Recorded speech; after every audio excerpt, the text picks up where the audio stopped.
So my name is Jacqui Owen and I am the Relationship Manager for the College of Law, and I'm based in Queensland. So my usual role is to connect with and support university students throughout all of our Queensland universities, but I really love Admission to Practice because I get to talk to you all over Australia.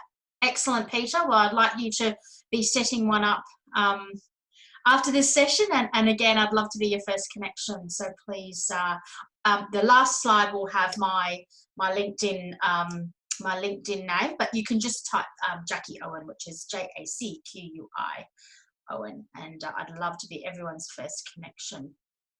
Excellent. Well, we might get started and keep on track. There's a lot of people online, so I'll do my best to keep a lookout on the chat as well, and then I'll also try and answer questions as we go along, but we will have a question time at the end as well. So welcome. I hope everyone's keeping safe and well wherever you are across our big, beautiful land. So I'm going to share my screen and get that happening as well.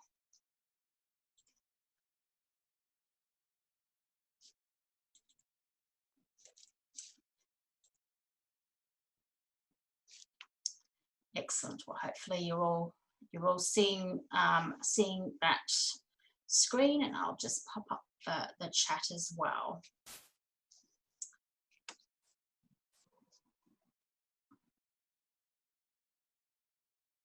There's my chat box. Excellent.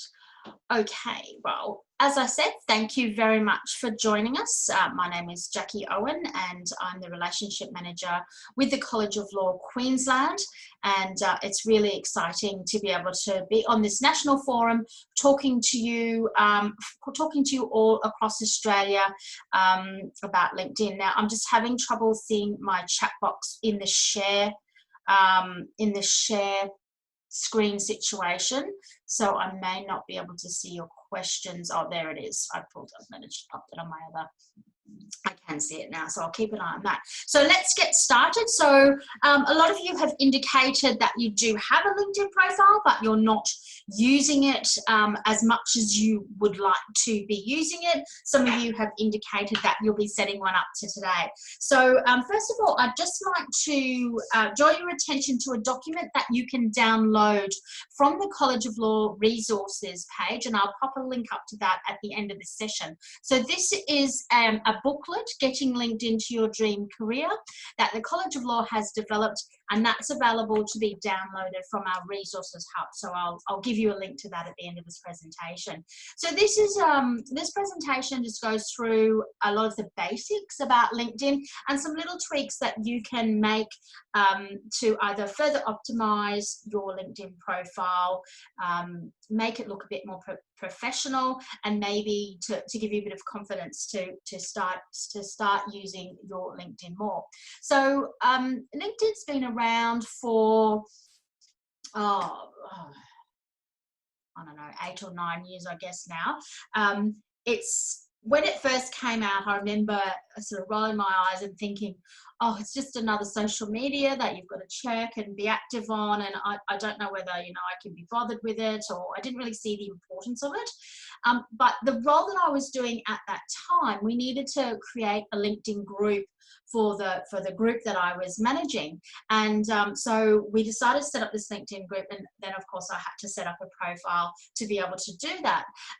But I very quickly saw the importance of it, and over the years I think I've appreciated more and more. So for example, there might be people that you've connected with many years ago that have changed jobs, maybe even changed names, or changed professions, changed industries, and you might want to reconnect with them for a particular reason. And as long as you've got them still connected on your LinkedIn, you can always find them. So even if they've left that old role, they've changed mobile numbers, they've changed email addresses, you might have only had work details for them, you can connect with them and keep in touch, and it really is incredible, the reach of your network. It's also a great way to a tool to use even if you're not job seeking, and there's many people that I'm on LinkedIn that as far as I know, aren't actively seeking other roles. However, you're connecting with your profession or your industry. You're connecting with people who do similar roles to you. You're connecting with people that you might need to communicate with to either get more business in for yourself or to refer business to them. So it's a very powerful tool, and connecting with the right people also means that you're getting lots of information about the profession, which is really important at this time in your career as well. So that's aside from the fact that you can use it for a job seeking tool. And I certainly know people who have got opportunities through LinkedIn. Even the other day, one of our PLT students actually put a post up that she had started practical legal training at the College of Law and was looking for a work experience opportunity. And of course, that's a little bit more challenging at the moment with COVID-19. And she seriously had about 5 practitioners in her network or in her network's network reach out and offer her I guess not a job, but offer her the opportunity to come and chat to them about coming for a PLT placement. So she's already had a couple of interviews, and that's just from one LinkedIn post. All right, so let's get in, and sorry, I'm trying to find my chat so I can just check that I haven't got any questions that keeps disappearing on me. So your LinkedIn profile image. So let's talk about that. We're talking about the picture that you've got at the top of your profile. So when someone goes to your page, they see a nice picture of yourself. Now this should represent your work self. So don't have yourself in a bikini at the beach, on your surfboard, or with your dog, or anything like that. It should be what you would look like at work. And you should have a photo as well. Research has showed that it's up to 9 times more likely that someone will stop and open your profile to read further if you have a picture there. I think sometimes the perception, if you don't have a photo, is what have you got to hide? Is that really you? You know, we are a suspicious bunch these days. So have a good professional looking photo. So it doesn't have to be a photo that's taken by a professional photographer, but it does need to be looking professional. So what you can do is just stand up, so dress as if you're going to an interview, and stand up against a neutral wall and have someone take quite a tight headshot of you, and you can use that. Remember to smile. So when you do meet people at an event and connect with them the next day, you might send them a lovely message. So you can send a connection, and instead of just sending out a connection with no message, you can attach a note, and it will say, you know, dear Mary or dear Bob, it was lovely to meet you at the networking event last night. I'd love to stay in touch with you. And it just gives them that little note to remind them how they know you. And then if you've got a photo, they can say, oh, that was that person I was talking to at that event last night. I do remember them. A head and shoulders shot is most appropriate if it's sort of too far back, and I'll show you some examples shortly, or too close in as well. You can't really see who it is. So as I said before, dress as if you were going for a job interview. Look nice and neat and tidy, and work-like. Use that plain background, so nothing too busy like I've got in my background now, but it's a nice neutral plain white wall with good lighting. Don't use anything from your Facebook. That's usually not professional looking. Remember to smile, and definitely no selfie shots. So get someone to take that photo with your camera phone is fine, but just make sure someone takes it for you. Okay, so here's some don'ts. Don't have an empty profile picture. You do come across as hiding something, and you're less likely to come up in searches. So if you are job hunting, you need to be able to come up in searches, have your profile opened, and also you want to remind people of who you are. Oh, that's right, had a great conversation with that guy or that girl yesterday, and yeah, definitely want to stay in touch with them and they accept your request. Okay, so don't use anything from Facebook. As I said before, that there might be nice candid shots. There might be, and a couple of those, there's nothing too bad about them, but they're looking very Facebooky with other people in it as well. So you're cropping people out, and definitely don't look like you're at the pub. That's not professional. So don't use your Tinder or dating profile. Hopefully this goes without saying, or look like you should be in an ad. So unless you're, old mate here with the muscles and the you can tell I don't work out, the little weight thing, or the girl looking very fit. If you were a personal trainer, that might be appropriate, but I'm guessing that most of you aren't. So those aren't appropriate as well. So not professional looking.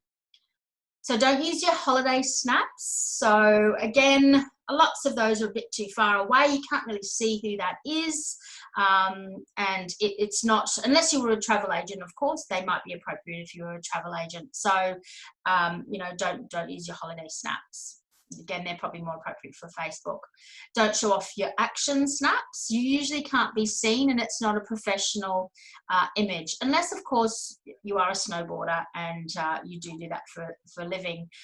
But then again, I would probably still have, if you're a professional snowboarder, I would still probably have your tight headshot as your image, and then you can have a background with your snowboarding picture if you're a professional snowboarder, that is.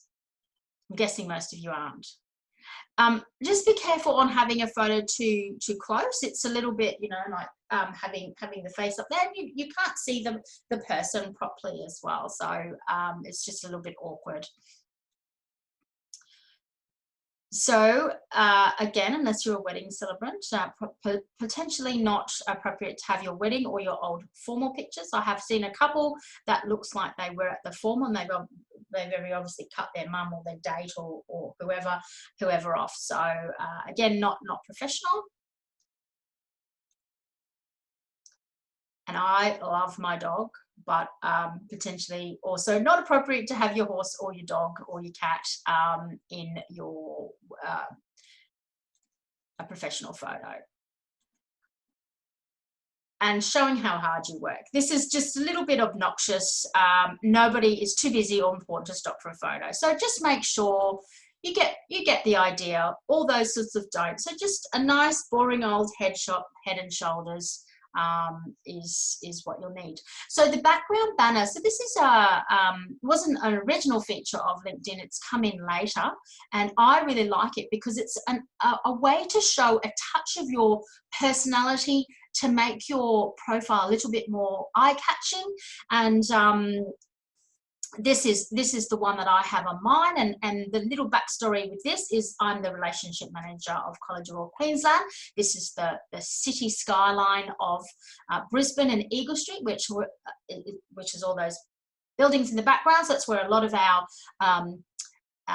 the law firms that we partner with are located. I also love the Story Bridge. It's iconic Brisbane, and that little touch of bougainvillea is a tribute to my mum, because she loves bougainvillea, and it's very much something that's important to me as a family, and it's just a little bit of splash of colour. So that tells a little bit about me, and makes my profile maybe a little bit more Queensland, a little bit more Brisbane, as that is where my role is based. I've seen some profiles where in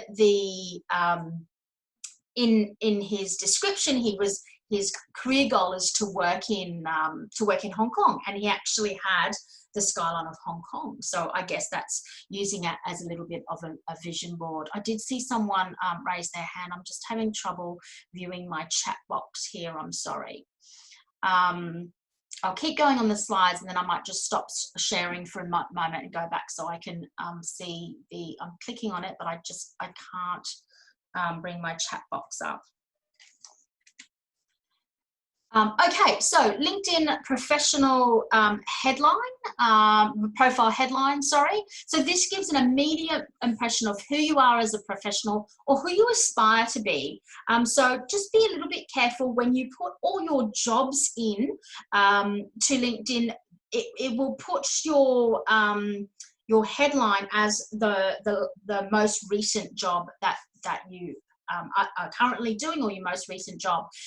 So you just need to be careful. So if you are working in retail or hospitality, that is great. Make sure you definitely include that, but you don't want to have your profile as, you want to be viewed as a future barrister, not current barista. So sometimes when you're connecting with people, that headline tells them what you are and why you want to connect with them. So I go out and talk to a lot of students, and so if a connection pops up with such and such university law student or aspiring barrister or aspiring family lawyer, I immediately just go click, I want to be connected with that. But if it is team leader at McDonald's, I then have to go, and I'm assuming it's a student, but then I have to go and really look into the profile, go, oh yeah, right down there I can see they're studying law, so yes, I want to connect with them. So it just gives first of all recruiters and people who are looking to employ you or looking to connect with you, you'll come up in searches a little bit better. But also if you're sending out a connection, it will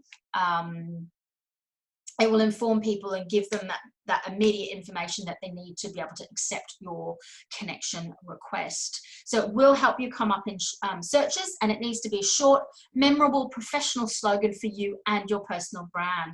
So this profile headline and LinkedIn header is for our Executive Director from the College of Law Queensland, Anne-Marie David. Now, if you are setting up a profile and you would like to be connected with someone very influential in the legal profession, especially if you're a Queenslander, Anne-Marie David, just by the way, is someone you want to be connected with. So she is a CEO, so she's a legal educator. She's a champion of diversity and inclusion. She's supporting the next generation of Australian lawyers. So if anyone does know Anne-Marie, you will know that that sums her up very, very well. So, and you can see that she's got the College of Law Queensland logo up there because that's where she works. So I really do like hers as well. It summarizes her very, very well. Okay, so professional summary. So this is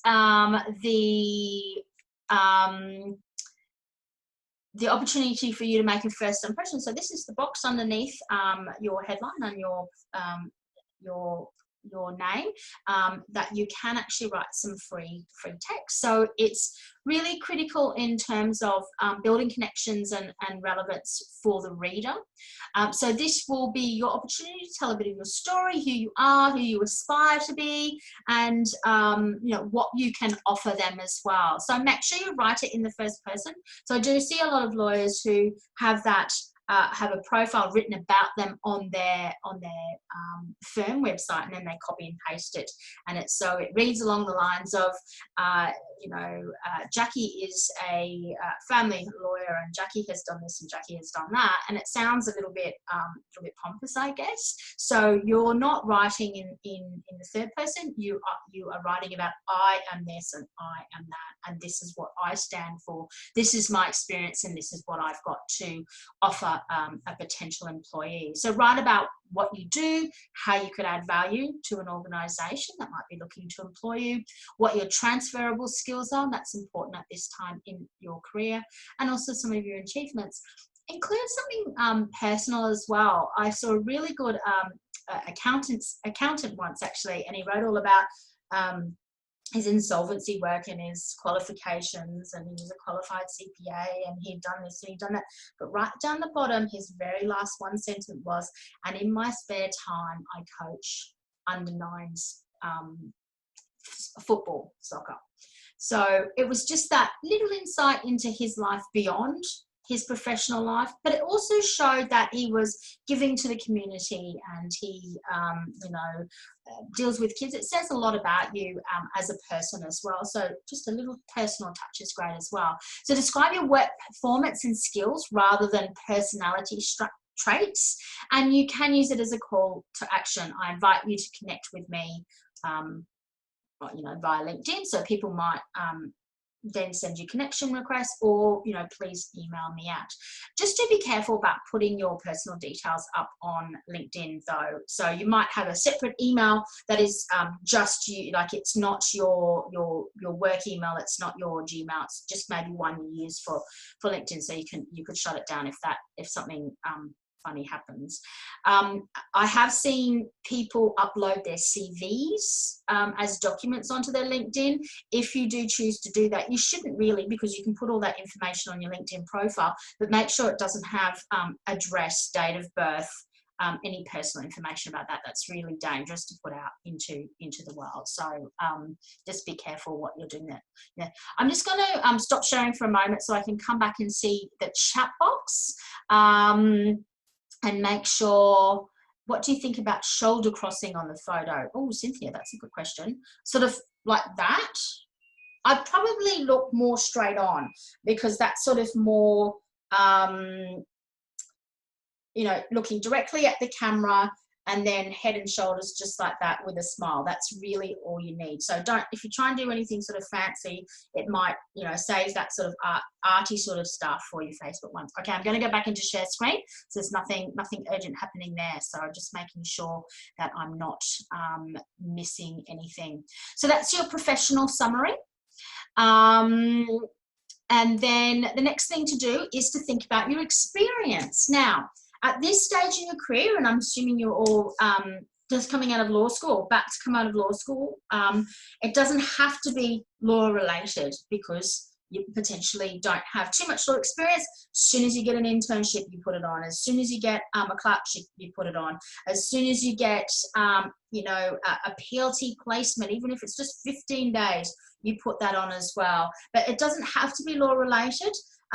But use it to show your transferable skills. So if you are working in hospitality, you don't need to write every single thing that you do. We know what you do, but you could use it to show. So say if you're a supervisor, you're working at McDonald's or whatever, you're a supervisor and you train staff, maybe you've had a little bit to do with the recruitment or anything like that, that's kind of showing responsibility and showing a work ethic, and showing any of those things that can transfer to other roles, pop that on. But in terms of, I wipe down the tables and I make coffees, you don't need to put all that, but you might put cash handling, customer service, dealing with complaints, somewhere like that. But those sorts of skills can transfer, anything, communication, dealing with difficult people, dealing with the public, that sort of stuff is really important to show. So absolutely include your volunteer positions as well. So if you are at a university that has is attached to a community legal centre or an innocence project or something like that, and you've been involved, pop that on. Make sure you put in things like mooting and other extracurricular activities. If you're a surf lifesaver, if you do coach that football team, those sorts of things, out and about in the community, make sure that you pop them on. I mean, doing sort of one day here and there, door knocking for the Red Cross for one day, or Clean Up Australia Day, that's not probably as important, but anything that is those ongoing positions. So a brief outline of your responsibilities, your duties and your achievements. So if you have had some extra responsibility and you have reorganized something or put in a new policy or put in a new procedure, show that achievement and what the effect of that had on the business. So describe the achievements of the role, describe what you achieved rather than what you're responsible for. And then that shows transferable skills and shows the value that you can bring to a business. If you've got any numbers or stats to quantify those statements, that's really good. And it adds credibility to your profile as well. If you've achieved any other certifications or certificates, put those on as well. So if you made the Dean's List or anything like that at university, you put that on as well. And non-academic activities are really important as well. So I mentioned that before. So if you've done any exchanges or if you've been involved in mooting, if you are have any sort of position in either your law student society or any other clubs and societies on campus, those are really good to include as well. And just a tip, if you aren't involved in any volunteer activities, whether it's at university or out in the community, go and find something you can get involved with on an ongoing basis, because that looks very powerful on a resume and on a LinkedIn profile, and employers do look for it. And if you've got anything, you know, really cool and really unusual, really different, that will set you apart, like speaking other languages, make sure you include that as well, because in this global world that we live in at the, you know, currently, it's very important to put all that sort of stuff in as well. Here we go. I can see my chat box. Okay. Questions including internships. Should you include internships if they were done before your law degree, pre-law? Absolutely. And I had a second question too. How much detail would go under any law internship you have done in terms of rough number of bullet points? Also, if a lot of things you did were document review, research, case brief, given you're not a lawyer yet, and they didn't give you substantive work. Oh, look, you could even just put the name of the firm, you know, law clerk or legal intern or whatever your sort of title was, the dates where you were there, and the firm name, and then yeah, maybe if you've got any achievements, if you can write it in achievements, you know, or just put some very brief things that you did. I wouldn't write law and peace. And also, as you get more experience and it sort of does become more substantive, you would take the bullet points off those ones lower down and make the more recent ones stand up. Including any language you speak in your professional summary, or should you just list them in the skills section? Either or. So you could put that little personal note down the bottom. I am fluent in whatever, in Chinese or French or Hungarian or wherever it is. But also list it maybe as in your skills section as well. So it is totally up to you as well. Include prizes you may have won. Absolutely, Sharon, absolutely. During university, best corporate law, absolutely, definitely. Anything like that, achievements, prizes that you've won. I mean, even if you at school you achieved the Bronze Duke of Edinburgh Award or the Silver Duke of Edinburgh Award, you can put that, and you don't have to make a profile out of those sorts of things if they're a while away, but you can just pop on. I won the Vice Chancellor's Performance Award when I worked at a university, and I put that. It's just one little thing on my LinkedIn. It's sort of down the bottom. It's not something I highlight up the top, but you know, if someone is looking at you for whatever reason, they might go, oh, okay, that's really interesting, especially if they've come from that. So absolutely, anything like that, include. And the great thing about LinkedIn is you can include stuff like that you maybe wouldn't mention your prizes in a cover letter to an employer, but you would put it on your LinkedIn, and then it's there. So what you're doing is, you know how cover letters are only supposed to be a page and your resumes are only supposed to be a couple of pages.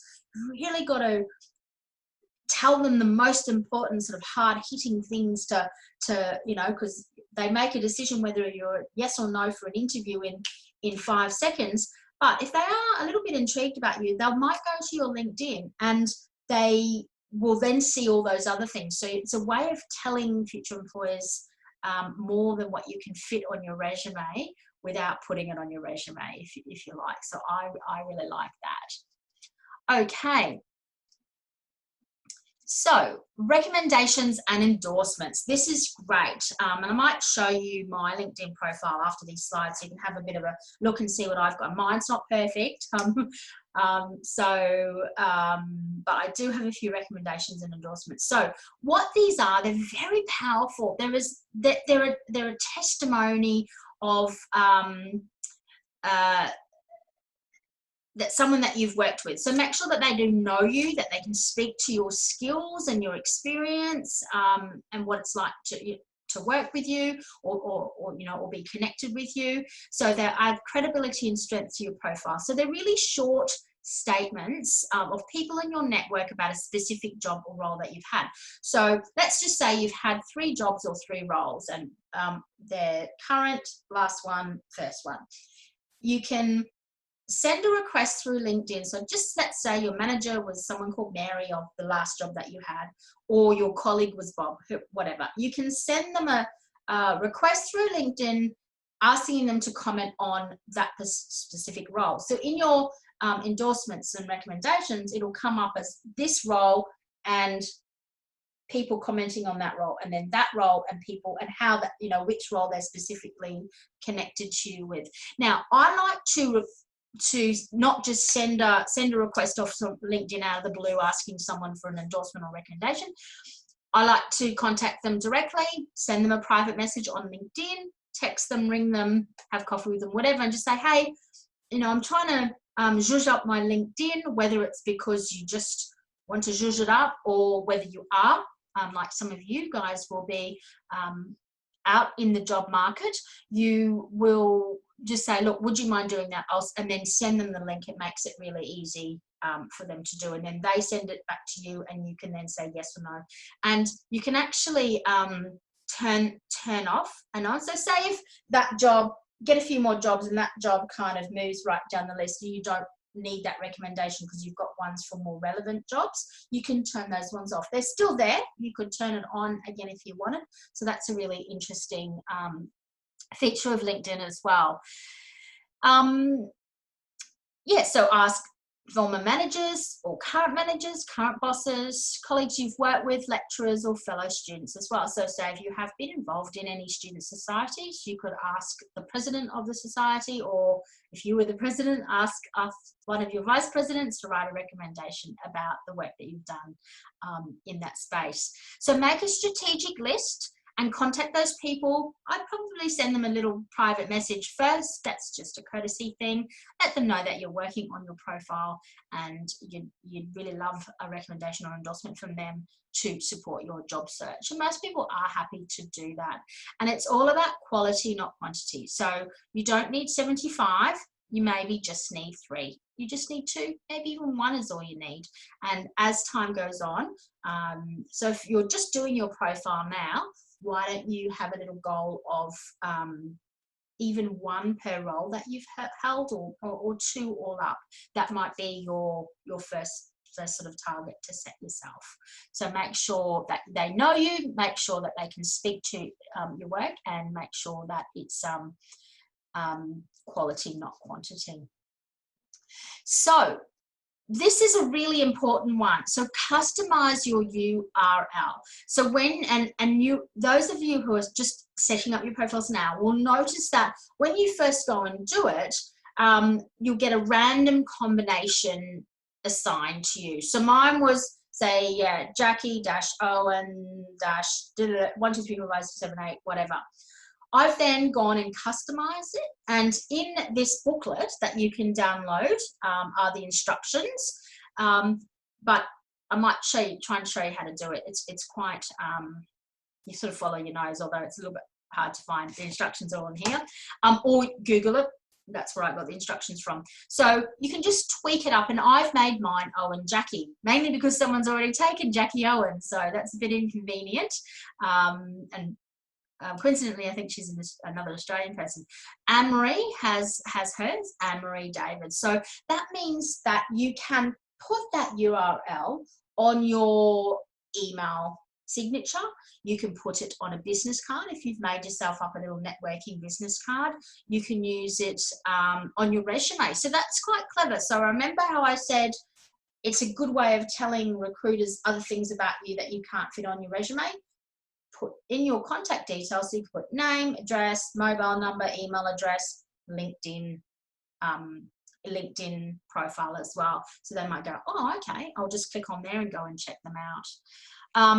So there's the instructions, as I said, in that, that book, and you can download it from collaw.edu.au/resources. We've got a question.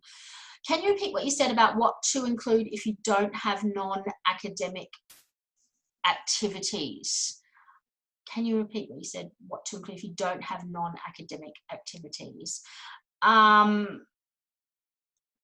I'd probably go and get some non-academic activities. So maybe go and see what you can do in terms of volunteering or putting extra things on your resume. Employers don't want to see just academic activities. So you can have a 7 GPA and all the prizes from the university, but they also want to see that you've done stuff outside. So if get involved in student societies or clubs on campus, that's a great place to start. See if there's any volunteering opportunities, either connected with your university or out in your community, and then you'll start to build that up. If you've got retail or hospitalities or non-related law jobs, pop those on as well. So just look outside just going to university. And if you are first year, second year, penultimate year, final year, whatever year student you are, try and find other non-just uni things to put on your resume and your LinkedIn. And it's not only just to fatten up your LinkedIn profile, fatten up your resume. I've spent 10 years talking to graduate recruiters and people who are employing university graduates. They are just a 7 student that just went to uni and didn't do anything else will not get a job over someone with a lower GPA. In most cases, maybe not all. I'm not speaking for everyone. I'm not speaking, this isn't the rule. But in most cases, graduate recruiters look outside just what you've done at university. So you might have a 7 GPA, but there's no transferable skills there that you can talk to people, that you can communicate, that you can deal with difficult people, that you have a work ethic. So they want to see all those sorts of things, and doing those other things will connect you with people and put them into your network, and it will also get you endorsements and recommendations as well going back. So hopefully that answered that question for you. But definitely look to do things outside of just your academics. They're important, they're very important, but it's not everything that employers are looking for. So here we are for those of you who would like to connect with me on LinkedIn. If you just look up, there's my little profile, but you can just do a search on Jacqui Owen, but Jacqui is spelled Jacqui, Owen, O-W-E-N, I like the boy's name, and that's actually my picture on my profile, so I put it there so you'll recognize me. And I'm also available on email, jowen@collaw.edu.au. One thing I didn't mention is you can follow influencers on and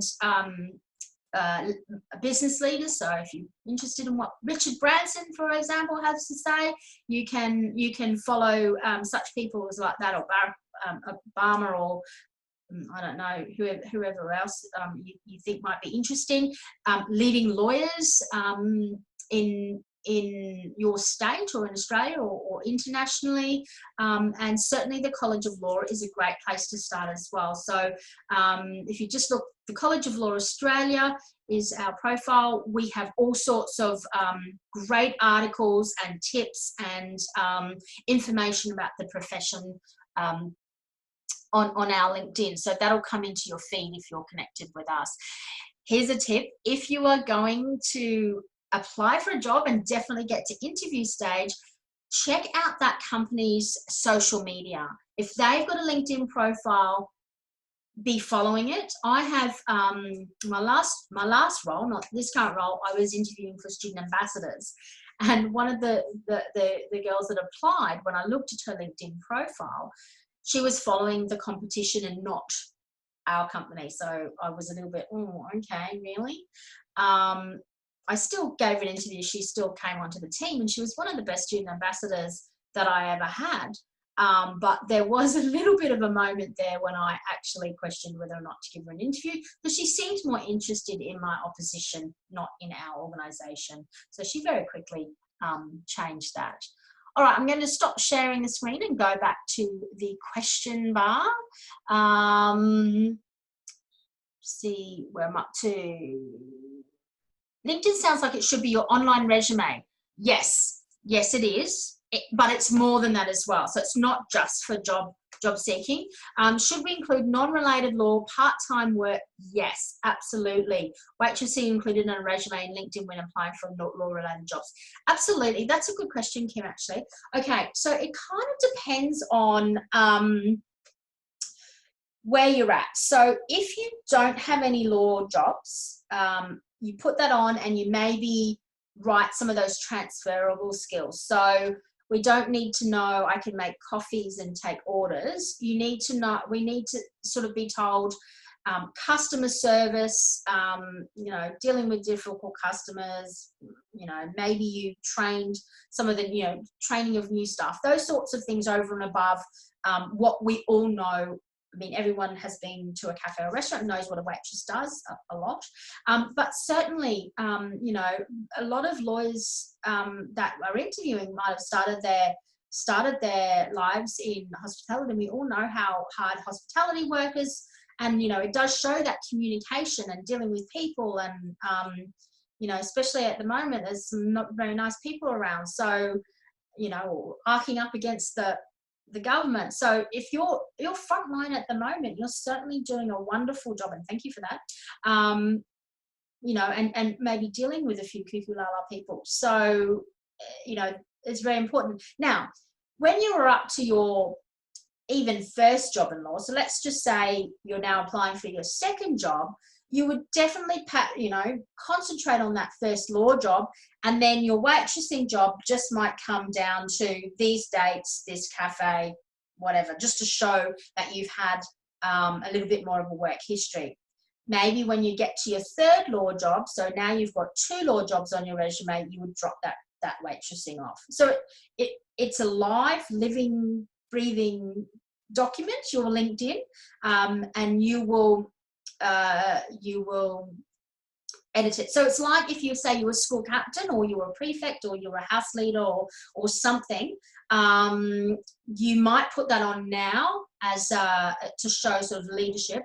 But, you know, you can drop off your school by the time you're about 5 years out of uni and into the profession. You don't even have to put where you went to school. Some of that stuff will also date you, so it'll show your age and that sort of stuff. So you would drop that off eventually. Definitely don't put where you went to primary school. I have seen someone, actually it was on a resume, put, and it was an international student, it was a cultural thing, they put university, high school, middle school, primary school, kindergarten. I'm not even kidding you. So I was like, okay, we can cross all that out. We just need to know university. So you will keep adapting it. I've written a reference from my job and past legal volunteering placements and way displays on LinkedIn. Yes, you can upload documents, so you can scan and upload documents as well. If you are connected with some of those people, you might also like to ask them if they would mind putting a reference on as well. Let me go to the Q&A box. Recommend looking at colleagues to see how they style their profiles. Great tip. Yes, definitely.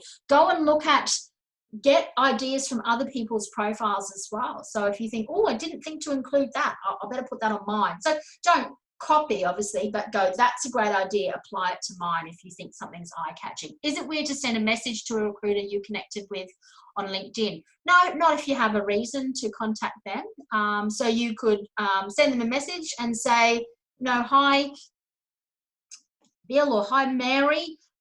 Just touching base to say hello, hope you're keeping well in this crazy time that we're in at the moment. Just letting you know where I'm up to. I'm coming up to my final semester. I've just finished university, so I'm actually looking for graduate roles. I'd be really interested to talk to you if you have anything available. So it's a great way to do, you know, keeping people up to date with where you are at. Is it okay to connect with someone that I haven't chatted with properly? A lecturer has marked my papers, the HR manager who came to my uni. Absolutely. So say if a HR manager does come to your uni for a recruitment event, send that request in the next 24 to 48 hours, or that afternoon or that night. And so you might say, connect with them and say, you you know, dear Fred, thank you very much for coming to XYZ University. I really did enjoy your presentation, got a lot out of it. I'd really like to stay connected with you, or shorter and sweeter if you like. Absolutely. So no, go ahead and connect with anyone. It is really nice to send that note and give them a context of why you want to connect with them, well, you know, who you are and how you're connected with them. Regarding information that will disclose your age, should you avoid using the years of your undergraduate degree? Look, I don't think it's a bad, no, I don't think it's a bad thing, you know, to just, to you know, sort of carbon date yourself.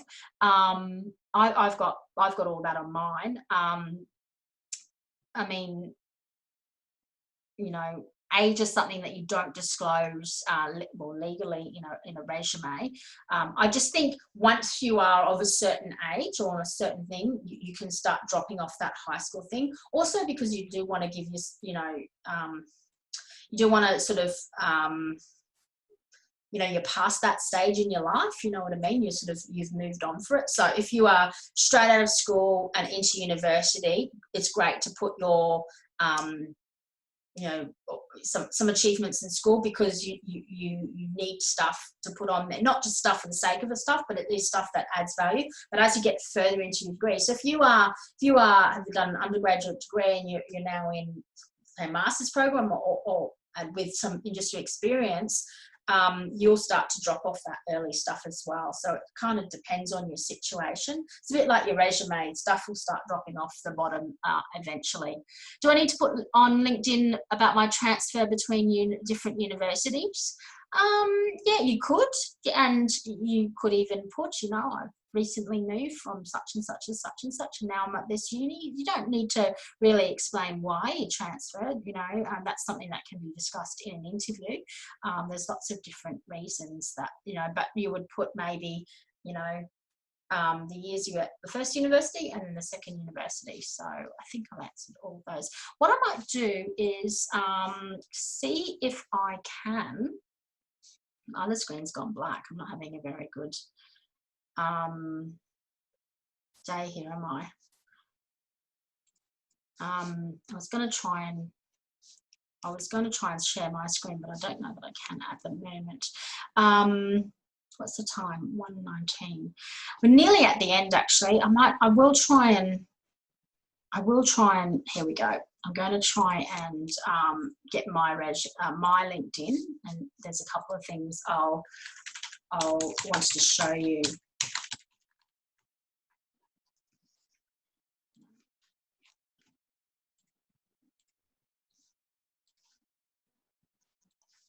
Here we go.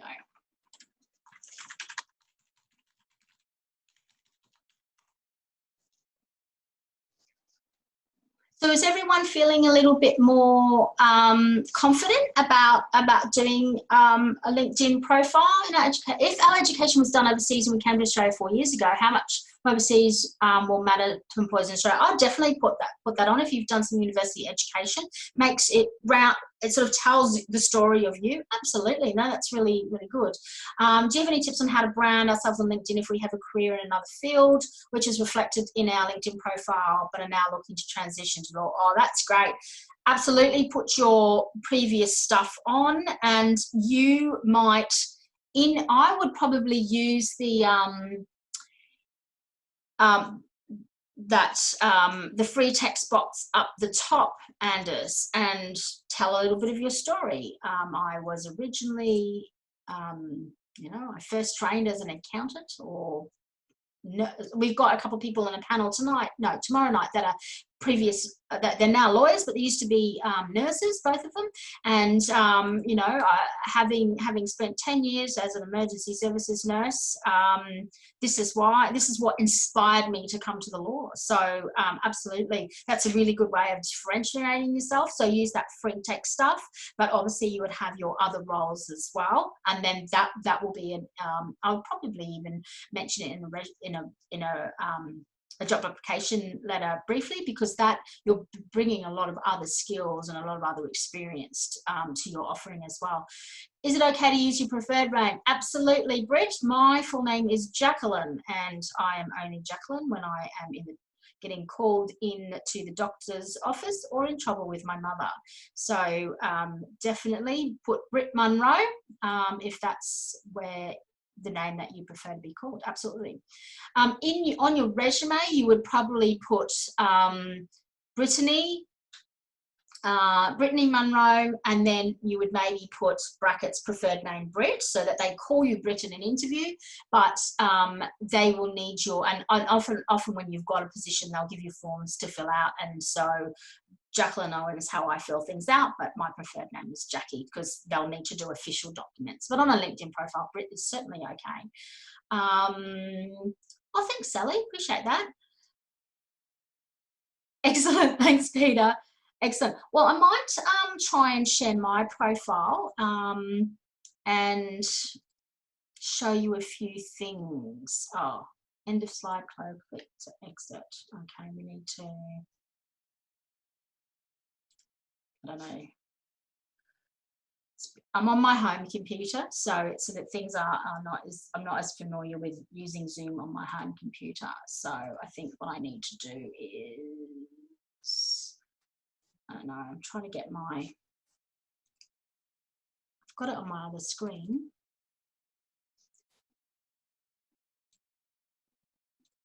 No, can't get it up. Oh, hopefully I haven't lost you. Oh. Sorry, I can't get it up. I wanted to show you my LinkedIn. But anyway, go and have a look at mine if you would like to. Oh, it is coming up for you, is it, Oscar? Okay. Thanks, Oscar. Okay, so hopefully you can see this. Of course, I've lost the chat box again, so I can't even. Can someone tell me if they can see my LinkedIn page? I think you can. Oh yes, thanks, Derek. Thanks, Rebecca. Okay, so this is my feed, and I look, there's this session here. And this is so this is someone I've connected with, so this is my feed. So this is really, so this lady's on our panel tonight. If you're not coming to that, well, if you can come to that, very, very interesting lady, Unconventional Lawyers panel tonight. So I'm connected with her, and she has a podcast, so here's her podcast. So you know, that informs me, oh okay, yes, I do want to you know, find time to listen to that. Here's some other people. I'm not connected with him, but I'm connected with Mel Kettle. So she's commented on Richard's taking his baby to work, and that's wonderful. So oh look, here's a lovely Dinesh. He's actually, you've probably seen him on the Griffith website. He's actually also a College of Law Practical Legal graduate. He's about to become a lawyer as well. So, and look, here's another session. So this is all really great. But if I go to my profile, so this is me over here. And so this is where I can edit my profile. So this is my view, not yours, obviously. So you can see my connections. I can turn on if I'm wanting to. I am wanting to look for a job. I can turn that on so recruiters know to approach me. But you know, people who I work with don't know that I'm looking. I've got it off at the moment because I'm not. Is this my current position? Yes, it is. I'm going to click that at some stage. And here's my about. So if you want to edit your URL, can you see this bit up here? Edit public profile and URL. So see and edit how to look. You look to people who are not signed in, even though. So you can do that. Hold on. So this is my personal URL. So that's where I've customized it. So you would just go in. Now, if you I won't play with it because I don't want to stuff anything up. But say if I did try and I put in Jacqui Owen first, and it came up and said someone already has that. So I might put Jacqui L. Owen because my middle name is Louise. Or you could put, say if I was a lawyer, you could put, say if your name is John Smith, you could put John Smith lawyer. It doesn't have to just be your name. So, you know, play with that, and that's how you do that. So, and then you can do your visibility. It's really important to also have it on public. So especially if you are, and this is what you want people to see who aren't connected with you. So I just have it all available.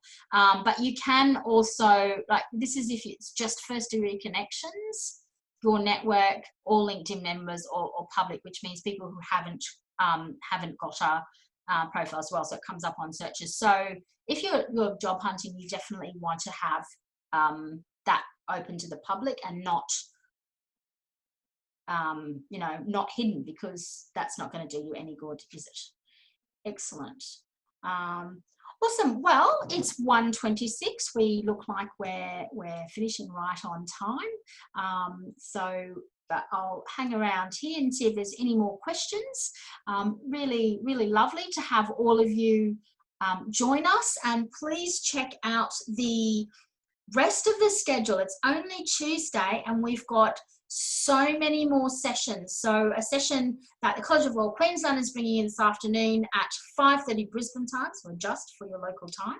5:30 Queensland time is Unconventional Lawyers. That's going to be moderated by our wonderful Executive Director, Anne-Marie David. So I think you'll find that very interesting. If you are coming to the law a bit later in life, tomorrow night, 5:30 Queensland time, adjust for your local time zone, is going to be coming to the law later in life. But get on the College of Law website, collaw.edu.au, go to events and check out the schedule, which you've probably all got an email as well if you're here, regarding what other sessions are happening throughout the week. So we've so much great stuff. So this is, will you share these recordings? Absolutely, Ray. It's a bit of a secret, but you will all be receiving the recordings from our marketing team once they're all downloaded and available. So just give us about a week till after College of Law Admission to Practice Academy, and we'll have those out to you. Is it a good idea to put only preferred names? Oh no, we've done that, haven't we? Oh, sorry, Iva. Only preferred name and surname on the resume when looking. Oh, resume. Look, I have, what do I put on my resume? Oh, I think I put Jacqueline on my resume and then just put preferred. But usually once you have a job, it's really up to you. There's actually no hard and fast rule. Once you have a job and you start filling out forms that are your employment documents and your employment contract, you'll definitely need to put your legal name on those documents, and they usually have a box for preferred name. But you know, if Iva's what you prefer to be called, but you have another official name, certainly use that, but make sure that, you know, you're obviously informing them of your legal name once you do that. On the top of your preferred name on the resume, can I put, yes, that's a great name, Derek. Sorry, great idea, Derek. Absolutely. So, for example, I would put Jacqueline Owen bracket Jacqui, Jacqui. I don't know what the recommended length of the resume. Oh, look, that's another conversation, Petchorn, but it's usually 2 to 3 pages. Often they will tell you in the application itself. But we do have some great resources on the College of Law website. We've got something called a resources hub. So if you missed that in the slides, certainly connect with me on LinkedIn and I'll send you a message. But basically, if you go onto College of Law Queensland, so collaw.edu.au/resources, there's some information from our careers advisor up on there as well. Petchung, if you're also still at university, and maybe you can give me a yes or no there, you can go to your careers service at your university too, and they will be able to, they probably run workshops and have lots of resources that you can use. And that's a great tip for those that are still at university, to actually make sure you use all those wonderful resources that your universities have to offer you as well. Excellent. All right. Well, I'm just finishing. Okay, Petchung, great.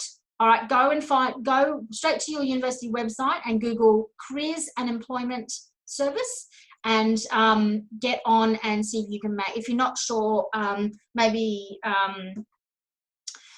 your law school might be able to tell you, depending on what university you are, if there's a careers, that there would be. Very few universities don't have careers departments. So yeah, connecting with them and see if there's maybe some resume writing workshops that you can go to. That would be my recommendation. Absolutely.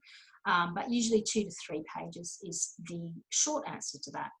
Excellent. Well, thanks very much for joining the College of Law Queensland for this LinkedIn profile, auditing your LinkedIn profile session. I will be looking forward to getting lots of LinkedIn requests, especially from those of you who are just setting up your LinkedIn profile. And I hope to see you at some of our other sessions that we're running as part of our Admission to Practice Academy. And all the best to all of you. Stay safe wherever you are, and all the best with your university studies. And I look forward to welcoming you to the College of Law when it's time to start your practical legal training. All right, have a good day, everyone. Talk soon. Bye.